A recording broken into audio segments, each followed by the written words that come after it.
একটা মেয়ে যদি চায় আমি আমার ইজ্জত ধরে রাখবো, কোন ছেলের ক্ষমতা নাই সেই ইজ্জত নষ্ট করে। এটাই সত্য কথা। আমার স্ত্রী এই কথাটা খুব জরুরি ভাবে আমাকে বলে, আমি যখন রাস্তায় হাঁটবো আমি যদি চাই তাহলে কোনো মেয়ে কোনো ছেলে আমার কাছে ঘেঁষতে পারবে না। আমি সুযোগ দিলে তখন ঘেঁষতে পারবে। একটা মেয়ে যদি চায় একটা ছেলে আমার সাথে ইটিস পিটিস করুক, সেই ছেলে করবেই করবে। একটা মেয়ে যদি চায় যে একটা ছেলে আমার পর্যন্ত আসতে পারবে না, আমি আমার ব্যক্তিত্ব গায়ের বজায় রাখবো, আমি ডিস্টেন্স মেনটেন করবো, আমি কোনো সুযোগ দিব না, ছেলে সুযোগ পাবে না কখনো। এত সহজ না। সর্বোচ্চ তখন কি করতে পারে, ধরে 10 জন মিলে ধরে ওকে জোর করে তার সাথে কিছু করতে পারে। ওরকম কিছু করলে তো আল্লাহর গজব নেমে আসে। ওই যে সারা আলাইহিস সালামকে তুলে নিয়ে গিয়েছিল একটা বাদশা, মনে নেই আপনাদের? সারা আলাইহিস সালামকে একটা বাদশা এরকম উঠাই নিয়ে আসছে। আর সারা আলাইহিস সালাম সবচেয়ে সুন্দরী মেয়েদের একজন ছিলেন পৃথিবীর ইতিহাসে, ইব্রাহিম আলাইহিস সালামের স্ত্রী। তখন তিনি হাত বাড়াচ্ছে তার দিকে ধরার জন্য। আর সারা আলাইহিস সালাম তখন বলছে, দাঁড়ান, আমাকে 2 রাকাত নামাজ পড়তে দেন। 2 রাকাত নামাজ পড়ে তিনি আল্লাহর কাছে হাত তুলে বলেন, আল্লাহ তুমি জানো আমি আমার সতীত্ব, আমার ইজ্জত, আমার সম্মান আমার স্বামী ছাড়া আর কারোর সামনে কখনো প্রদর্শন করি নাই। আজকে এই জালেমের হাত থেকে আল্লাহ তুমি আমাকে বাঁচাও। ওই দিকে ইব্রাহিম আলাইহিস সালাম নামাজে দাঁড়িয়ে গেছে। ওই জালেম বাদশা যখনই হাত বাড়ায় হাত অবশ হয়ে যায়, মাথা ঘুরে পড়ে যায়। 3-4বার চেষ্টা করেছে, তারপর পারে নাই। শেষে বলেছে, তোমরা আমার কাছে কাকে নিয়ে আসছো, নিয়ে যাও আমার সামনে থেকে। পরে উল্টা হাজরা আলাইহিস সালামকে হাদিয়া সহ দিয়ে পাঠিয়ে দিয়েছে। একটা মেয়ে চাইলে তার ইজ্জত সম্মান এভাবে রক্ষা করতে পারে। তোমরা জেনায় ছেলেরা লিপ্ত করেছে কারণ তোমরা চেয়েছো বলে করতে পারছো।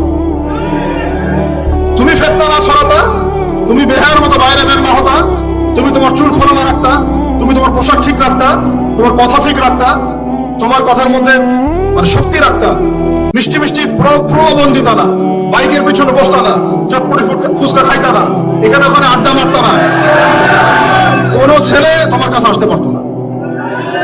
তোমরা এই কাজ করেছো, ছেলে আসতে পেরেছে। আপনারা তো কিছু হলে ছেলেদেরকেই দোষ দেন। ছেলেরা তো এমনি আকর্ষিত হবেই। আমি একজন ছেলে হিসেবে বলতেছি এটা না তো বিষয়টা। একটা ছেলের ফিতরত এটা যে তার কাছে সবচেয়ে সুন্দর মনে হবে একটা মেয়েকে।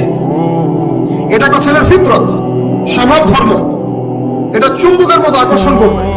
আর এর উপর যখন আপনি এটাকে ফ্রি অ্যাক্সেস করে দিবেন, লাইসেন্স করে দিবেন, বেপরদায় বের হবে, গায়ের জামা কাপড় ঠিক নাই, হ্যাঁ, তারপর কথাবার্তা মিষ্টি মিষ্টি প্রলোভিত টানতেছে, সিডিউস করতেছে, তখন তো একটা ছেলে মিসগাইডেড হইতেই পারে। স্বাভাবিক। ছেলেও দোষ আছে, কিন্তু অবশ্যই এখানে মেয়েরও দোষ আছে। আমরা তো অনেক সময় ঢাকা শহরে দেখি রাত 10টা-12টা বাজতেছে, আমরা মাহফিল করে যাচ্ছি, কোনোদিন বাসায় ফিরতে 1টা, 2টা, 3টাও বাজে। রাত 3টার সময় ছেলে মেয়ে বাইকে করে ঘুরতেছে ঢাকা শহরে। ওই মেয়েটার কি বাসায় বাবা নাই, ভাই নাই, কোনো স্বামী বা কেউ নাই, মাহারাম কেউ নাই? তো আমরা সুযোগ দিচ্ছি বলেই তো আমাদের ঘর পর্যন্ত ঢুকতে পারছে। সবার আগে মেয়েদেরকে শক্ত হইতে হবে। আর মেয়ের বাবা যারা, আমি তো নিজেও মেয়ের বাবা, আমরা বাচ্চাদের সাথে সময় কাটাই আর ভাবি যা কি যে হবে ভবিষ্যতে আল্লাহ ভালো জানে। কিভাবে মেয়েকে মানুষ করবো, কিভাবে সতীত্ব রক্ষা করবে আমাদের মেয়েরা। যা চলতেছে অনেক মাদ্রাসার মেয়ে পর্যন্ত নষ্ট হয়ে গেছে। আপনারা জানেন না তো, আমরা জানি কথা। মাদ্রাসায় পড়ুয়া বহু মেয়ে নষ্ট হয়ে গেছে। যতদিন পর্যন্ত এদের হাতে মোবাইল ফোন ছিল না, ইজ্জত ঠিক ছিল। মোবাইল ফোনটা যখনই ঢুকেছে, ইজ্জত নষ্ট হয়ে গেছে বহু মেয়ের। আমি এরকম জানি, বলতে চাচ্ছি না। যাই হোক, ওই জায়গায় আসেন, ওই ছেলেটা তখন 100 স্বর্ণ মুদ্রা অর্জন করেছে, কষ্ট করে আর্ন করেছে। যে আপনাদেরকে বলে যে নিজের পায়ে দাঁড়াও, তারপরে তোমার সাথে আছি। সে অনেক কষ্ট করে 100 স্বর্ণ মুদ্রা অর্জন করে মেয়ের কাছে গিয়েছে। চাচাতো বোনকে বলেছে যে স্বর্ণ মুদ্রা নাও, এখন বলো তুমি রাজি না? রাজি না। সে মেয়ে বলছে হ্যাঁ ঠিক আছে। এখন দুজনের মধ্যে যা হওয়া তাই হচ্ছে, অ্যাডাল্ট আপনারা সবাই বুঝেন। কিন্তু এখন মূল যে কাজটা, স্বামী স্ত্রীর যে মূল মিলন, এই মিলনটা করার জন্য সেই ছেলেটা বসছে। হাদিসের মধ্যে আসছে এভাবে, 2 পায়ের মাঝখানে বসে পড়ছে ছেলেটা, এখনই জাস্ট শুরু করবে। তখন ওই মেয়েটা বলে উঠছে যে হে আল্লাহর বান্দা, আল্লাহকে ভয় করো, আমি আমার সতীত্ব কখনো নষ্ট করি নাই, তুমি আল্লাহকে ভয় করো। এই কথাটা যখনই বলছে, তখন ওই ছেলের মনের মধ্যে এমন ভাবে একটা রিয়াকশন জন্ম নিয়েছে, আল্লাহর পক্ষ থেকে এমন একটা নূর আর হেদায়েত চলে আসছে, ওই অবস্থা থেকে ছেলেটা উঠে চলে গেছে এবং স্বর্ণ মুদ্রাও দিয়ে দিচ্ছে, সেই স্বর্ণ মুদ্রাও আমার দরকার নেই। এবার সে গুহার মধ্যে বন্দি অবস্থায় আল্লাহর কাছে হাত তুলে দোয়া করতেছে, আল্লাহ তুমি যদি জানো ওই কাজটা আমি তোমার সন্তুষ্টির জন্য করেছিলাম, আজকে আমাকে এই সাক্ষাৎ এই মৌতের হাত থেকে বাঁচাও।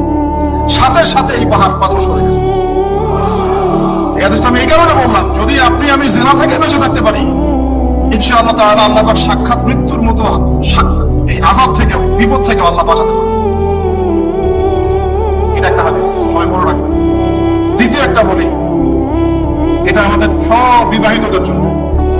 আজকে তো বিবাহিতরা অভাব নাই, আর আমি আশ্চর্য হয়ে যাই যে বিবাহিত একটা ছেলে, বিবাহিত একটা পুরুষ তার স্ত্রীকে এভাবে বেহায়ার মতো কিভাবে সবার সামনে শো করতে পারে। বিয়ে আপনি করলেন, মোহর আপনি দিলেন, সম্পদ আপনার, তার সতীত্ব আপনার, তার সম্ভ্রম আপনার, আপনি নিজে কেন কিভাবে সবার সামনে উত্থাপন করতেছেন?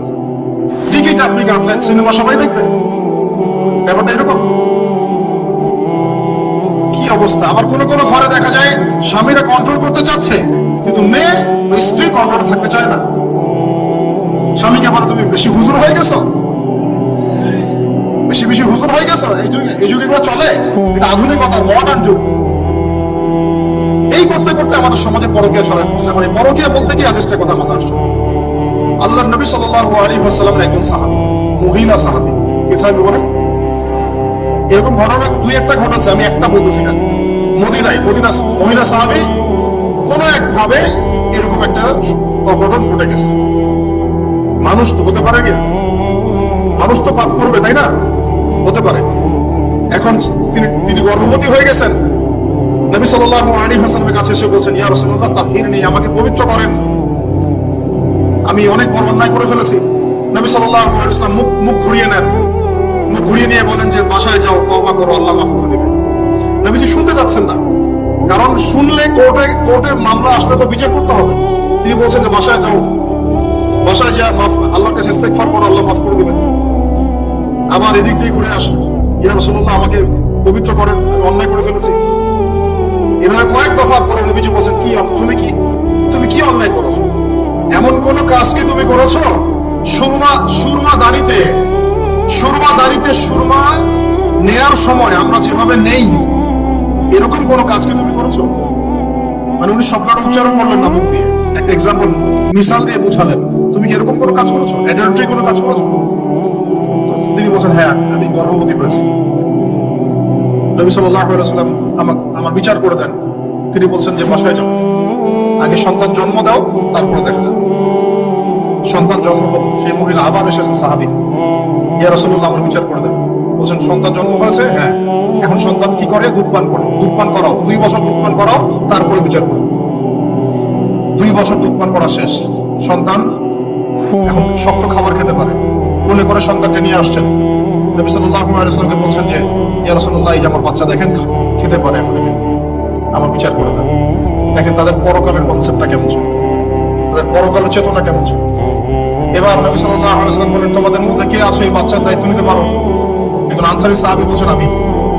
বাচ্চা দাঁড় করে দিলেন, দিয়ে বলেন, এই তাকে নিয়ে যাও, নিয়ে গিয়ে অমুক জায়গায় নিয়ে তাকে রজম করো। কি করো? রজম মানে কি ভাই?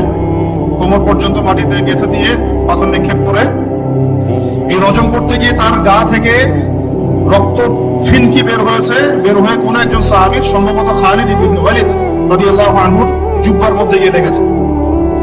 তো তিনি কিছুটা তাচ্ছিল্যের স্বরে একটা বাক্য প্রয়োগ করেছেন, এটা কেমন হলো? হ্যাঁ, মানে কিছু বলেন নাই, জাস্ট একটা রিঅ্যাকশন দিয়েছেন যে নবী সাল্লাল্লাহু আলাইহি ওয়াসাল্লাম এই কথাটাই বলতে যাচ্ছি আমি। তিনি বলেছেন, হে তুমি তাকে এভাবে করো না, আন্ডারএস্টিমেট করো না। এই নারী এই অপরাধ করার পরে যে পরিমাণ ইস্তেগফার করেছে, আল্লাহর কাছে তওবা করেছে, তার একার তওবা যদি মদিনাবাসীর মধ্যে ভাগ করে দেওয়া হয় তাও কম হবে।